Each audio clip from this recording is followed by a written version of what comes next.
Hello students, एक बार फिर से स्वागत है आप सभी लोगों का मेरे चैनल में। मेरा नाम है उत्सव और आज मैं आपको सिखाने वाला हूँ class 9 chapter 3 the world of numbers. Every number tales a story. यहाँ पे मैं इस वीडियो में आपको सिखाने वाला एक्सरसाइज 3.4 के सभी क्वेश्चंस इस वीडियो के अंदर। तो फटाफट से बढ़ते हैं हमारे पहले क्वेश्चन की तरफ। बिफोर दैट, अगर आप लोग नए हो तो आप लोग मेरे चैनल में जाइए, इसके पहले की सभी एक्सरसाइज की वीडियोस देखें और फिर इस वीडियो में लौटिए ताकि आपको पूरी तरीके से समझ में आ जाए इस चैप्टर को।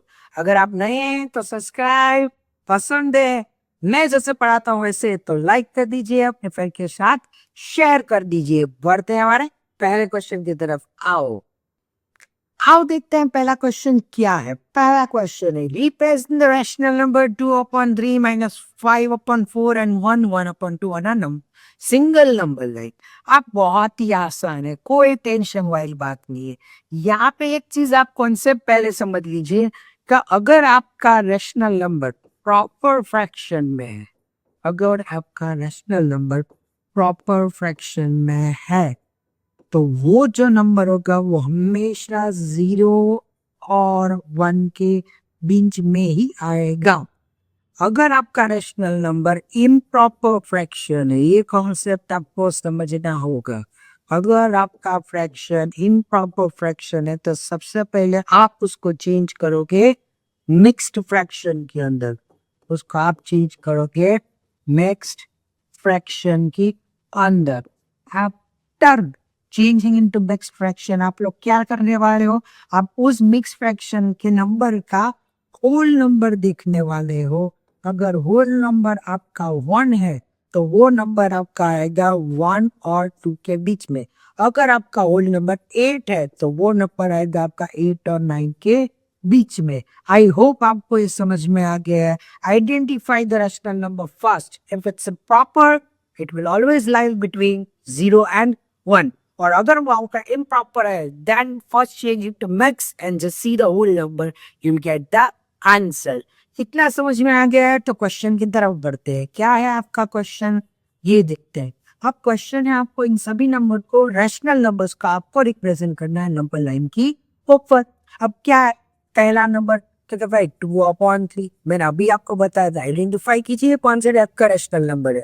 आपको सर ये तो प्रॉपर फ्रैक्शन है और प्रॉपर फ्रैक्शन हमेशा किसके बीच में आता है, बिटवीन 0 एंड 1। हो गया। दूसरा नंबर -5/4। मैं आपसे पूछूंगा कैसा फ्रैक्शन है या कैसा रैशनल नंबर है। आपको सर ये तो इम्प्रॉपर है। इम्प्रॉपर को किसमें चेंज करना है, मिक्स में करते हैं। 4 1 4 1 लेफ्ट -9। अब होल नंबर क्या है इसका 1, तो किसके बीच में आएगा 1 और 2 के बीच में, बट नेगेटिव है तो आप लिखोगे बिटवीन -1 एंड -2। Very simple. अब तीसरा नंबर है 1 1/2। ये तो पहले से ही मिक्स है तो किसके बीच में आएगा 1 और 2 के बीच में, तो बिटवीन 1 एंड 2। सभी चीजों को मैंने लिख लिया तो फटाफट आप प्लेस करते हैं। बीच में रखेंगे हम 0 को, इस साइड करेंगे। अब देखिए 0 और 1 के बीच में पहले, तो 0 और 1 के बीच में हम थोड़ी जगह रखते 0 और 1 के बीच में, राइट। अब आपको क्या देखना है, डिनोमिनेटर में क्या है 3, तो हमें यानी कि कितने पार्ट्स में हमें इस 0 और 1 को डिवाइड करना है, 3 पार्ट्स में। 3 पार्ट्स में डिवाइड करने के लिए हमें क्या करना होगा, 2 लाइन को ड्रॉ करना होगा। तो ये रही हमारी पहली लाइन, ये दूसरी लाइन, 3 पार्ट्स हो गए। न्यूमरेटर क्या बताता है, जब कौन से पॉइंट पे खड़ा रहना है, जो कि आपका 2 है। यानी कि सेकेंड लाइन में मैं यहाँ पे पॉइंट रख के सर्कल करके लिख दूंगा, फिर वो अपॉन 3। बहुत ही आसान तरीके से हमने पहला पॉइंट कर दिया है। दूसरा किसके बीच में आएगा, -1 और 2 के बीच में, तो 0 के बाद 1 लिख दीजिए और 1 और 2 के बीच में आप लोग जगह रख दीजिए। डिनोमिनेटर क्या है 4, यानी कि 4 पार्ट्स में डिवाइड करना है। 4 पार्ट्स यानी कि 3 लाइन ड्रॉ करना है। तो 1 2 और 3 लाइन ड्रॉ कर दिया हमने। कौन से पार्ट पे खड़ा रहना है मैम, फर्स्ट पार्ट में। तो 1 के बाद पहले पार्ट में यहाँ पे खड़ा रह के सर्कल करके तो बोल दूंगा -4 5/4। इजी हो गया, हाँ कि ना बता दीजिए जल्दी। तो लास्ट 1 1 और 2 के बीच में ये 1 है, यहाँ पे मैं रख दूंगा 2। कितने पार्ट्स है, दो पार्ट है सर, कितनी लाइन? One part. कौन से पार्ट में खड़ा रहा? पहला पार्ट। ये रहा आपका आंसर जो कि है 1/2। हम हमेशा आंसर को क्वेश्चन के फॉर्म में ही लिखने वाले हैं। समझ में आ गया किस तरीके से करना है नंबर लाइन को रिप्रेजेंट। बढ़ते हमारे अगले क्वेश्चन में जो कि है एक्सरसाइज 3.4 का क्वेश्चन 2। आओ देखते हैं क्वेश्चन 2 क्या है। Find the three distinct rational numbers that lie strictly between -1/2 and 1/4। सबसे पहले हमें तीन रैशनल नंबर्स को ढूंढना है। थ्री रैशनल नंबर्स किसके बीच में? -1/2 और आपका हो गया 1/4। सबसे पहले कौन से टाइप का फ्रैक्शंस है? आप बोलोगे सर अनलाइक है, तो अनलाइक को किसमें चेंज करेंगे? लाइक के अंदर बाय फाइंडिंग एलसीएम। तो एलसीएम ऑफ 2 and 4 क्या है? 4 है आपका। तो अगर आप सॉल्व करिए तो -1/2 को मैं 2 के साथ मल्टीप्लाई करूंगा 4 बनाने के लिए, और 1/4 एज इट इज हो जाएगा। तो आपका हो गया -2/4 एंड 1/4। अगर आप इसके बीच में देखिए तो -1/4 आएगा, 0 आएगा, दो ही नंबर आएंगे। हमें तो ढूंढने हैं तीन। तो क्या करेंगे? यहाँ पे बहुत सारी मेथड्स हर एक टीचर्स आपको अलग अलग तरीके से करवाएंगे। जैसे कोई आपको 10 के साथ मल्टीप्लाई करवाएगा, कोई आपको 2 के साथ, 3 के साथ।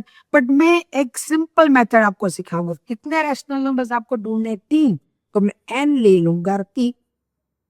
अब 3 ढूंढने तो हम करेंगे n+1। तो n+1 क्या हो जाएगा? तो आपका हो जाएगा 3+1 4। यानी कि मैं यहाँ पे आपको n+1 वाली मेथड सिखाने वाला हूँ। अगर 3 रैशनल नंबर ढूंढने हैं तो आप मल्टीप्लाई करोगे 4 के साथ। 6 रैशनल नंबर ढूंढने हैं तो 7 के साथ। 9 ढूंढने हैं तो 10 के साथ। ऐसी n+1 वाली मेथड में आपको यहाँ पे कमाने वाला हूँ। और अगर आपके स्कूल में या के टीचर ने कोई अलग मेथड करवाई है तो वो भी सही हो सकती है। ये उसके भी, क्योंकि यहाँ पे बहुत सारे रैशनल नंबर्स आ सकते हैं। मैं पता है that there are infinitely many rational numbers between two rational numbers। चलिए तो हम यहाँ पे ये वाली मेथड को यूज करते हैं। -2/4 है यहाँ पे। मुझे तीन रैशनल नंबर ढूंढने थे तो मैं 4 के साथ मल्टीप्लाई करूंगा दोनों को, न्यूमरेटर और डिनोमिनेटर को। यानी कि into 4 और into 4 बीच में रखूंगा कॉमा। दूसरा नंबर है मेरा 1/-2/4 हो गया 1/4 into 4 नीचे और ऊपर भी।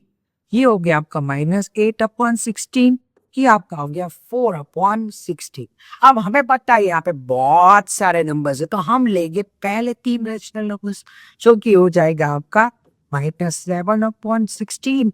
ये हो जाएगा -6/16। फिर हो जाएगा -5/16। आप कोई भी रैशनल नंबर इसके बीच में ले सकते हैं, वो सभी रैशनल नंबर का आंसर सही होगा।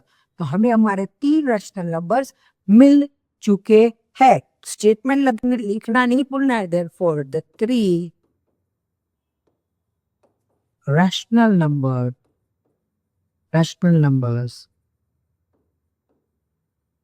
that lies between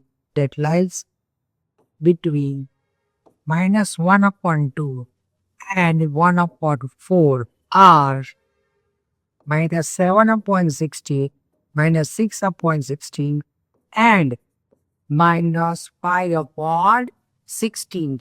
अब ये कहलाता है कंप्लीट आंसर। आई होप आपको ये समझ में आ गया है। तो बढ़ते हैं फटाफट से हमारे क्वेश्चन 3 की तरफ। क्वेश्चन 3 है क्या? Simplify the expressions -1/4 + 5/12। Simple, simplify तो करना है। तो -1/4 + 5/12 कैसा फ्रैक्शंस है स्टूडेंट्स? आप कहोगे सर ये तो अनलाइक है। अनलाइक को किस में चेंज करते हैं? Like by finding LCM. तो एलसीएम ऑफ 4 and 12 is 12। तो ये हो गया -1/4 को हम मल्टीप्लाई करने वाले हैं 3 के साथ प्लस 5/12 एज इट इज। ये आपका हो गया -3/12 प्लस 5/12। डिनोमिनेटर सेम है तो कॉमन ले लेते हैं। ऊपर लिख देंगे -3 + 5 जो कि आपका आंसर है 2/12। तो आपका आंसर निकल क्या गया 1/6। बहुत आसान, टाइम वेस्ट नहीं। अगला क्वेश्चन, क्वेश्चन 4 है वर्ड प्रॉब्लम्स। अब जब भी वर्ड प्रॉब्लम्स आता है तो बहुत सारे बच्चे छोड़ देते हैं, समझ में नहीं आता है, बट वो नहीं करना है। वर्ड प्रॉब्लम्स एक ही तो ऐसी चीज होती है जहां पे सभी चीजें आपको दी गई होती है। क्या है क्वेश्चन, पढ़ते हैं। A tailor has 15 3/4 metre of the fine silk. If making one kurta requires 1/4 meter of the silk, exactly how many kurtas can he make? अब टोटल आपके पास क्लोथ है जो कि 15 3/4 मीटर।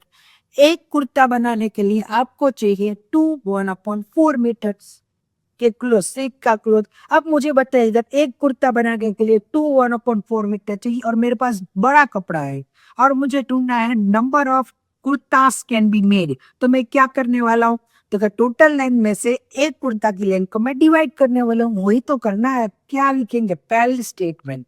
तो क्या आपके पास टेलर है दिस मच लेंथ, तो आप लिखोगे total length of silk cloth, जो कि आपका है 15 3/4 मीटर, जिसको आप चेंज कर दोगे मिक्स में से इम्प्रॉपर में। 15 4 से आपका आ गया 60 और ये आपका हो गया 63/4 मीटर। वैसे ही इफ मेकिंग वन कुर्ता मतलब cloth required for one kurta, एक कुर्ता के लिए कितना क्लोथ रिक्वायरमेंट होगा, तो 1/4 मीटर, जो कि आपका हो जाएगा 4 2 8 + 1 9/4 मीटर। अब आपको क्या ढूंढना है, how many kurtas can be made, the number of kurtas can be made, number of kurtas can be made is equals to, question mark हो गया आपका। क्या करना है, टोटल क्लॉथ में थे डिवाइड, तो 63/4 डिवाइडेड बाय 9/4, सिंपल। 63/4 डिवाइड की साइन को चेंज कर दिया मल्टीप्लाई में, इसका रेसिप्रोकल 4/9। 4 4 कैंसल, 9 1 जा 9, 7 जा, क्योंकि 7 9 जा 63 होता है। तो आपका आंसर आ गया निकल के 7/1, जो कि 7, यानी कि 63/4 मीटर में से कितना कुर्तास बन सकते हैं, या टेलर कितने कुर्तेस बना सकते हैं, 7 कुर्तास। तो स्टेटमेंट क्या हो गया, get the last. therefore a tailor can make 7 kurtas out of 15 3/4 metre of silk cloth. ये होता है आपका पूरा आंसर। आई होप आपको समझ में आ गया ये वर्ड प्रॉब्लम। अभी तक मैंने जितने क्वेश्चन करवाए, अगर आपको समझ में आ गया है तो सब्सक्राइब कर दीजिए। नए हो तो, पुराने हो नए हो कोई भी हो, मजा आया है तो लाइक कर दीजिए, अपने फ्रेंड्स के साथ शेयर कर दीजिए, ताकि उसको भी ये सभी क्वेश्चंस अच्छी तरीके से समझ में आ जाए। बढ़ते हैं हमारे अगले क्वेश्चन की तरफ। ये वाला क्वेश्चन 5 बहुत ही आसान है, देख के हो जाएगा। क्या करना है आपको, 3 रैशनल नंबर्स ढूंढने हैं। अभी तक जितने भी क्वेश्चन किए थे वहां पे रैशनल नंबर फ्रैक्शन फॉर्म में था, यानी कि अपॉन फॉर्म में था, बट यहाँ पे रैशनल नंबर्स आपको दे देखिए डेसिमल फॉर्म में। अब रैशनल नंबर किसको कहते हैं, ऐसे नंबर्स के जो कि टर्मिनेटिंग होते हैं, नॉन टर्मिनेटिंग बट रिपीटिंग होते हैं, यानी कि खत्म नहीं होते बट रिपीट होता है, ऐसे नंबर्स को हम लोग कहते हैं रैशनल नंबर्स। अब यहाँ पे टर्मिनेटिंग नंबर्स आपको दे दिए थे, जो कि 3.1415 और 3.1416 के बीच में हमें 3 रैशनल नंबर्स ढूंढने हैं। बहुत आसान देते हैं, जैसे पहले क्वेश्चन लिखते हैं 3.1415, यहाँ पे लिखते हैं 3.1416। आप बोलो कि सर इसके बीच में तो कोई रैशनल नंबर ही नहीं है। तो मैं आपको बताऊं कि अगर मैं लास्ट में कितने भी जीरो ऐड कर दूं उसका कोई डिफरेंस आता है डेसिमल के बाद। अगर मैं जीरो ऐड कर दूं तो कोई डिफरेंस आता है, नहीं आता है, वही है। यहाँ पे मैं जीरो को ऐड कर दूंगा, यहाँ पे मैं जीरो को ऐड कर दूंगा। अभी आप देखिए, पहले एक भी रैशनल नंबर नहीं था। अभी अगर आप देखिए जीरो ऐड करने के बाद तो 50 और 60 के बीच में आप पाओगे सर 9 रैशनल नंबर्स है, हमें कितने लिखने, 3 लिख देते हैं, कोई फर्क नहीं पड़ता। Answer 3.14151 comma 3.14152 comma 3.14153। चाहो तो और भी लिख सकते हो, बट यहाँ पे 3 ही पूछा है तो हमने 3 ही लिख दिए। कुछ है क्वेश्चन में? कुछ नहीं है, बस आपको पता होना चाहिए कि डेसिमल रैशनल नंबर्स कैसे होते हैं, टर्मिनेटिंग या नॉन टर्मिनेटिंग बट रिपीटिंग। इतना अगर आपको कॉन्सेप्ट आता है तो इसका आंसर आप आसानी से कर पाओगे। बढ़ते हैं अब हमारे लास्ट क्वेश्चन इस एक्सरसाइज 3.4 के अंदर, जो कि है क्वेश्चन 6। लास्ट क्वेश्चन हमारा एक्सरसाइज 3.4 के अंदर, जो कि है क्वेश्चन 6। क्वेश्चन क्या पूछ रहा है वो देख लेते हैं। Can you think of other way to work और वे या ways to find rational numbers between any two rational numbers. अब हमें पता है कि कोई भी दो रैशनल नंबर्स के बीच में इनफाइनेटली मेनी रैशनल नंबर्स आ सकते हैं। अब उसकी ढूंढने की बहुत सारी ट्रिक है।